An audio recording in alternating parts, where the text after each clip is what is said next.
Assalamualaikum warahmatullahi wabarakatuh. Saya Ica Amelia dari kelas Teknik Kimia S1B angkatan 2021 akan memenuhi tugas akhir semester absorpsi dan penukar ion dengan dosen pengampu Dr. Desi Heldina STMT.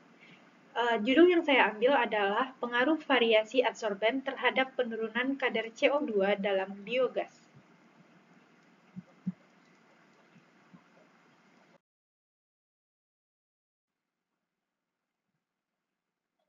Jumlah penduduk semakin besar setiap tahun dengan seiring pertumbuhan penduduk yang meningkat.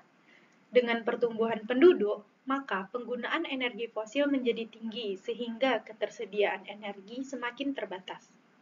Energi terbarukan merupakan salah satu cara untuk dapat mengatasi ketersediaan energi yang semakin berkurang. Salah satunya yaitu biogas. Biogas merupakan bahan bakar gas dapat diperbarui, renewable, yang dihasilkan dari proses fermentasi bahan organik oleh bakteri anaerob yang hampa udara. Biogas juga termasuk kategori energi yang ramah lingkungan dan mudah digunakan.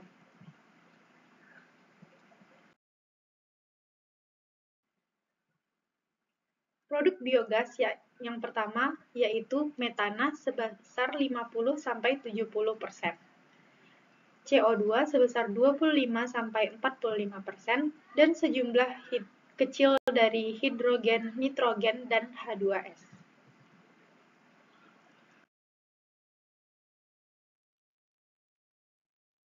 Upaya optimalisasi. Optimalisasi kinerja biogas dapat dilakukan dengan pemurnian kandungan karbon dioksida. Pemurnian karbon dioksida dapat dilakukan dengan metode adsorpsi.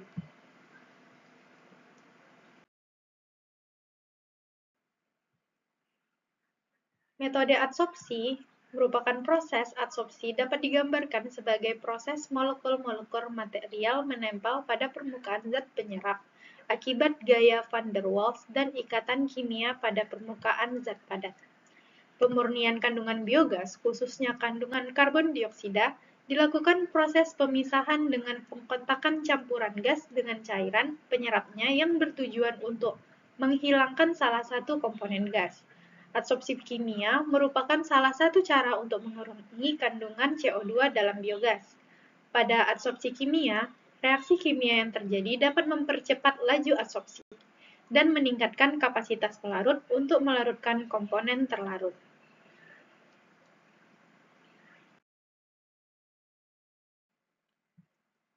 Mengenai adsorpsi.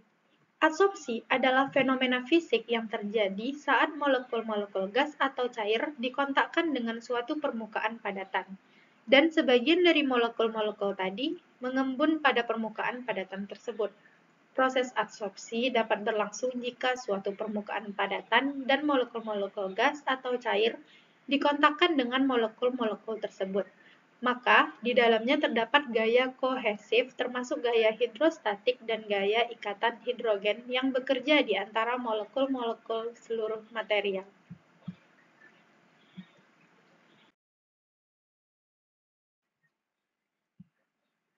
Selanjutnya adalah faktor yang mempengaruhi adsorpsi. Yang pertama adalah tekanan.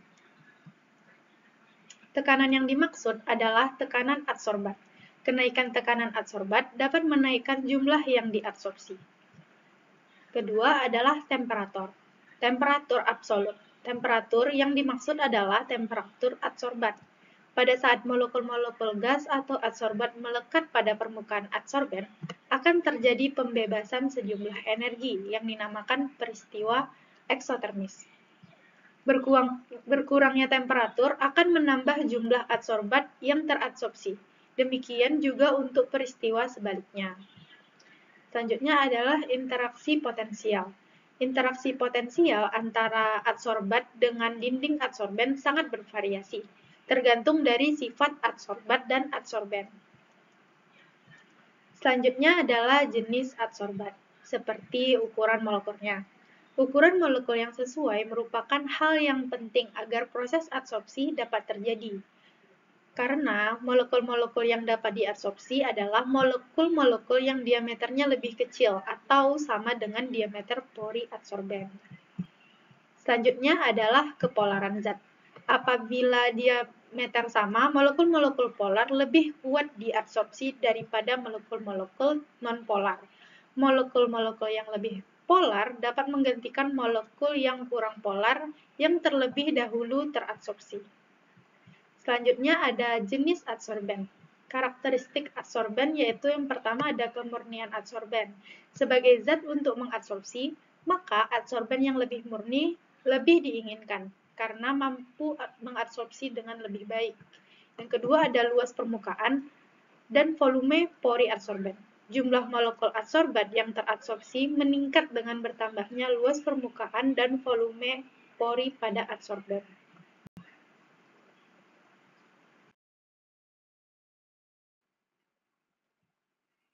Selanjutnya adalah adsorben. Karakteristik adsorben yang dibutuhkan untuk adsorpsi adalah yang pertama luas permukaan. Semakin besar luas permukaan, maka semakin besar pula daya adsorpsinya, karena proses adsorpsi terjadi pada permukaan adsorben. Yang kedua, tidak ada perubahan volume yang berarti selama proses adsorpsi dan desorpsi. Yang ketiga, kemurnian adsorben. Adsorben yang memiliki tingkat kemurnian tinggi, daya adsorpsinya lebih baik. Keempat, jenis atau gugus fungsi atom yang ada pada permukaan adsorben. Sifat-sifat atom di permukaan berkaitan dengan interaksi molekul antara adsorbat dan adsorben yang lebih besar pada adsorbat tertentu.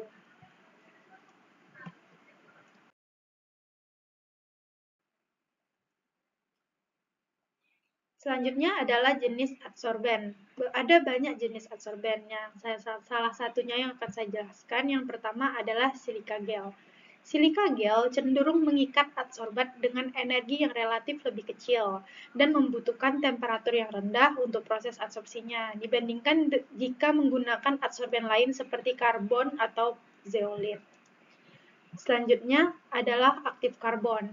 Aktif karbon dapat dibuat dari batu bara, kayu, dan tempurung kelapa melalui proses pyrolizing dan carbon freezing pada temperatur dari 700 sampai 800 derajat Celcius. Hampir semua adsorbat dapat diserap oleh karbon aktif kecuali air. Karbon aktif dapat ditemukan dalam bentuk bubuk atau granular. Selanjutnya ada zeolit. Zeolit mengandung kristal zeolit, yaitu mineral aluminosilikat yang disebut sebagai penyaring molekul. Mineral aluminosilikat ini terbentuk secara alami.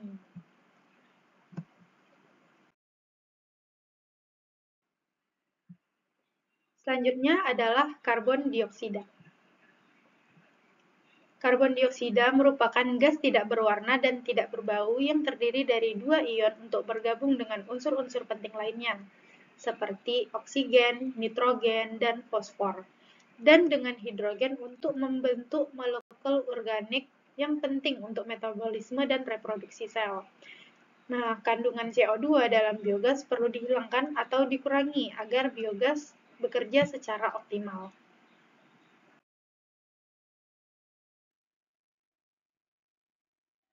Selanjutnya mengenai biogas. Biogas adalah gas-gas yang dihasilkan dari proses penguraian anaerob atau tanpa udara, atau fermentasi dari material organik seperti kotoran hewan, lumpur kotoran, sampah padat, atau sampah terurai secara bio. Gas utama dari proses biogas terdiri dari metana dan karbon dioksida. Biogas dapat digunakan untuk berbagai keperluan seperti halnya gas alam. Tujuan utama pembuatan biogas adalah untuk mengisi kekurangan atau mensubstitusi sumber energi di daerah pedesaan sebagai bahan bakar keperluan rumah tangga, terutama untuk memasak dan lampu penerangan. Selain itu, dapat digunakan untuk menjalankan generator untuk menghasilkan listrik dan menggerakkan motor bakar.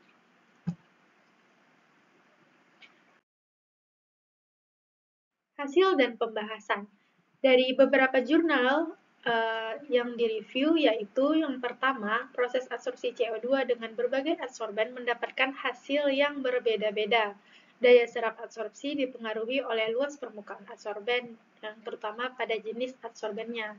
Pada penelitian Aprianti 2020, adsorben yang digunakan adalah zeokem berukuran 2-3 mm. Hasil analisa biogas menunjukkan bahwa zeolit zeokem baik digunakan untuk menurunkan kadar CO2 sebanyak 18,70%. Selanjutnya, pada penelitian Susanto DKK 2019, adsorben yang digunakan adalah endapan batu kapur. Hasil penelitian menunjukkan biogas yang belum dimurnikan mengandung kadar gas metan sebesar 49,7%. Setelah dilakukan pemurnian dengan menggunakan endapan batu kapur, konsentrasi gas metan terbesar didapat pada laju alir biogas 10 liter per menit sebesar 91%. Sedangkan konsentrasi gas karbon dioksida yang terserap yakni sebesar 98,5% untuk semua variasi laju aliran biogas.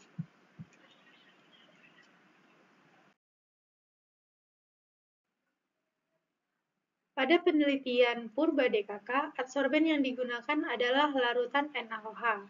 Hasil penelitian menunjukkan presentasi penyerapan CO2 meningkat seiring dengan peningkatan konsentrasi adsorben. Tidak dapat disimpulkan pengaruh bentuk Sparger terhadap penyerapan CO2 karena sepanjang dan jumlah lubang Sparger pada kedua bentuk Sparger yang digunakan tidak sama, serta konsentrasi NaOH terbaik yang dapat melakukan penyerapan CO2 tertinggi yaitu sebesar 3,25 molar dengan persentase penyerapan 98,211% pada patch Sparger dan 93,112% pada ring Sparger.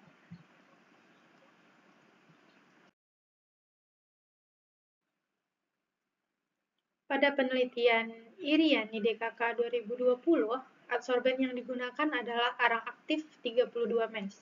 Hasil penelitian menunjukkan bahwa karbon aktif ukuran 32 mes memiliki rata-rata presentasi efektivitas adsorpsi paling tinggi, yaitu 83,84%. Selanjutnya, pada penelitian Ritonga DKK 2020, adsorben yang digunakan adalah arang aktif dan silika gel. Hasil penelitian menunjukkan bahwa penggunaan adsorben, arang aktif, dan silika gel dapat menurunkan kandungan gas CO2 sebesar 78,2% dan kandungan gas metana sebesar 68,4% dengan waktu pemurnian optimal yaitu 30 menit. Jadi pada penelitian Ritonga ini, adsorbennya yaitu kombinasi antara arang aktif dan silika gel.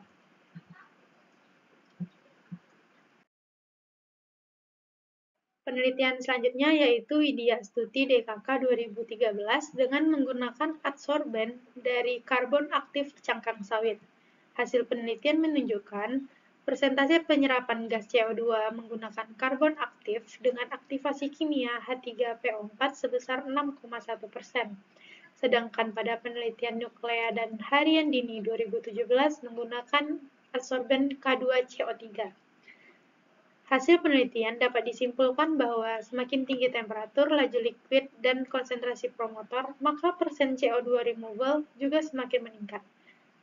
Pada penelitian ini, persen CO2 removal pada setiap konsentrasi promotor 1%, 3%, 5% berat dengan suhu 363 Kelvin sebesar 16,054%, 22,476% dan 25,686%. Sehingga dengan menggunakan adsorben K2CO3 ini, penurunan CO2 tertinggi pada 5% berat dengan promotor sebesar 25,686%.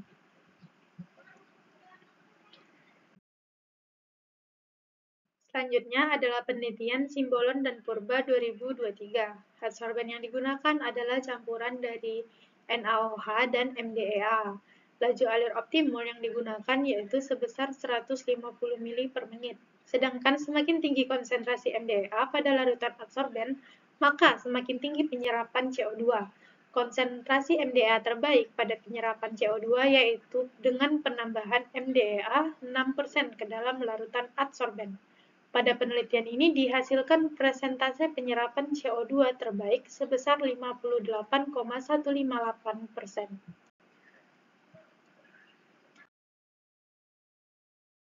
Penelitian selanjutnya yaitu penelitian Pangesti DKK 2022. Pada penelitian ini, adsorben yang digunakan adalah karbon aktif dari sekam padi. Uji efektivitas penyerapan CO2 menggunakan karbon aktif ini teraktivasi oleh H3PO4 dengan ukuran partikel 100 mes, serta konsentrasi H3PO4-nya 5% dan 10%. Nah, hasil yang terbaik yaitu menunjukkan presentasi penyerapan CO2 sebesar 96,15%. Selanjutnya adalah penelitian Saleh DKK 2015. Adsorben yang digunakan adalah zeolit semen putih. Hasil penelitian menunjukkan bahwa biogas dengan kandungan metana yang baik pada komposisi adsorben campuran zeolit dan semen putih 70-30 dan 20 menit waktu penyerapan menghasilkan kemurnian metan dan penyerapan karbon dioksida sebesar 67,15% dan 10,35%.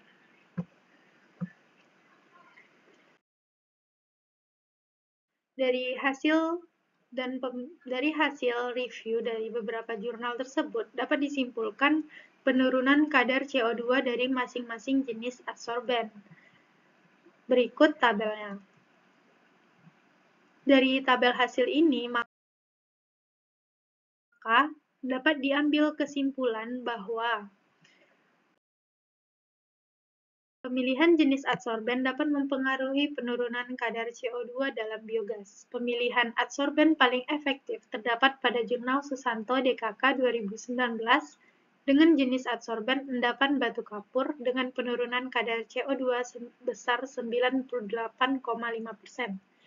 Dan pemilihan adsorben paling tidak efektif terdapat pada jurnal Widya Stuti DKK 2013 dengan jenis adsorben karbon aktif cangkang sawit dengan penurunan kadar CO2 sebesar 6,1%. Sekian presentasi dari saya ucapkan terima kasih. Mohon maaf apabila ada kesalahan. Assalamualaikum warahmatullahi wabarakatuh.